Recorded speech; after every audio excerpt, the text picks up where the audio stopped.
Hey, Daryl here, and this is my daily devotional. In the Old Testament, the best form of government is theocracy. In the New Testament, the best form of government is Christocracy. Theocracy, Old Testament, government by God.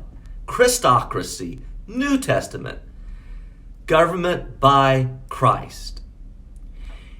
In the Old Testament, the people weren't satisfied with government by God.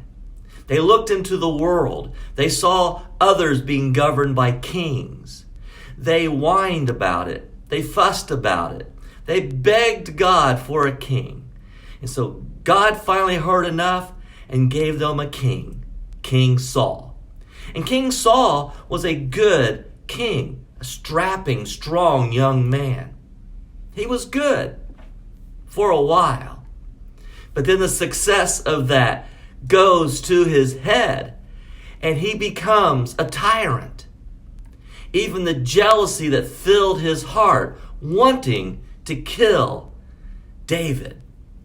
So, Saul finally passes away. David becomes king. And now there is a battle constant for who's going to be the king. And now, David's an old man. As we begin 1 Kings chapter 1, we see David.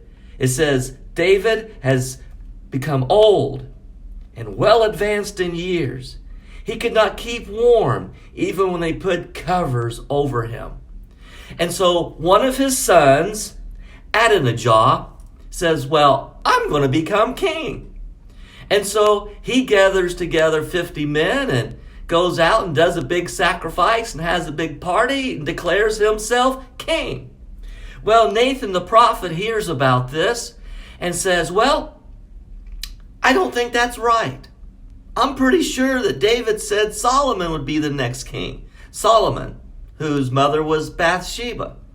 And so he goes, Nathan the prophet, and talks to Bathsheba, and Bathsheba says, yeah, as far as I remember, he said that Solomon would be the next king. And so Bathsheba goes and speaks to David, and then Nathan comes in and speaks to David, and David says, well, yes, Solomon is to be the next king. So you see a conflict here over who was going to be the next king. These two brothers, half brothers, but brothers, fighting now over who's going to be the king. And so David says, let's have a party. Take Solomon and take that oil and anoint him as king. And so this is what happened. Zadok took the priest Nathan and the prophet Benaiah, son of Jada, and the Kerites and the Pelites went down and put Solomon on King David's mule, escorted him. Zadok the priest took the horn of oil from the sacred tent and anointed Solomon. Then they sounded the trumpet, and all the people shouted, "Long live King Solomon!" And all the people went up and they were playing flutes and they were rejoicing greatly. So the ground shook with the sound. Now Adonijah, who was a little ways away with his guests, heard all of this, and they couldn't figure out what was going on. Why is there so much commotion? So the news comes to Adonijah. He says, I suppose you've got good news for me, Jonathan?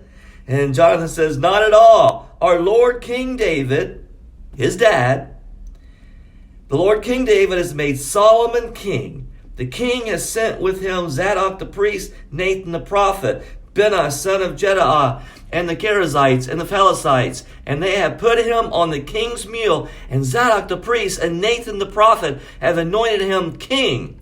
From there they have gone up cheering, and the city resounds with it. That's the noise you hear. Moreover, Solomon has taken his seat on the royal throne. Also, the royal officials have come to congratulate our Lord King David, saying, may your God make Solomon's name more famous than yours, and his throne greater than yours. So, this man's now afraid. He shudders to think that his father David has made his half-brother Solomon king, and he's afraid for his own life. And so he grabs on to the horns of the altar. Then Solomon was told that Adonijah was afraid and was holding on. He was holding on because he's afraid that this King Solomon now was going to come and kill him. And so in 1 Kings chapter 1, verse 52, Solomon replied, "If he shows himself to be worthy, not a hair of his head will fall to the ground. If he is evil, he will die." Then King Solomon sent men, and they brought him down from the altar. And Adonijah came and bowed down to King Solomon, and Solomon said, "Go to your home." Here's the point of the devotional. These conflicts that we see about the kings would have never taken place if only the folks would have been pleased to have theocracy, God government. Now listen, we're at a time where our country in America is in chaos over who's going to be the next president. Well, let me tell you what, all of this could be solved in an instant if everyone would only surrender to the lordship of Jesus Christ, and Christocracy, government by Christ, could be our government. God bless you.